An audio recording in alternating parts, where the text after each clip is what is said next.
السلام علیکم۔ S M news کے ساتھ میں ہوں سید مقدر رضا۔ ایس ایم نیوز اسٹوڈیو میں خوش آمدید۔ خبروں کے سلسلے کو مزید آگے بڑھاتے ہوئے خبر شامل کرتے ہیں چنیوٹ سے۔ تحفظ والدین آرڈیننس، بیٹے کے خلاف مقدمہ درج کر لیا گیا۔ ماں کو تشدد کا نشانہ بنانے والے بیٹے کے خلاف مقدمہ درج کر کے ملزم کو گرفتار کر لیا گیا ہے۔ اسی پر مزید بات کرتے ہیں اپنے نمائندے محمد افضل رومانہ سے۔ جی افضل، آگاہ کیجیے گا اس حوالے سے۔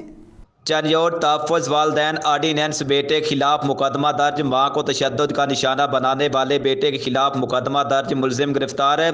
ملزم عاشق اپنی بیوہ ماں حمیدہ بی بی کو مارتا پیٹتا تھا اور دھمکیاں دیتا تھا۔ ملزم ماں کو گھر سے نکال کر رہائشی گھر پر قبضہ کرنا چاہتا تھا۔ تھانہ رجوع پولیس نے والدہ کی درخواست پر تحفظ والدین آرڈیننس 3/2021 کے تحت مقدمہ درج کر لیا ہے۔ ضلع بھر میں تحفظ والدین آرڈیننس پر عمل درآمد یقینی بنایا جا رہا ہے۔ ڈی پی او چنیوٹ کیپٹن ریٹائر بلال افتخار کا مزید کہنا ہے، والدین اولاد سے متعلق کسی بھی شکایت کی صورت میں متعلقہ پولیس اسٹیشن کو اطلاع دیں۔ کیمرہ مین محمد عارف ڈھکو کے ساتھ محمد افضل رومانہ، چنیوٹ۔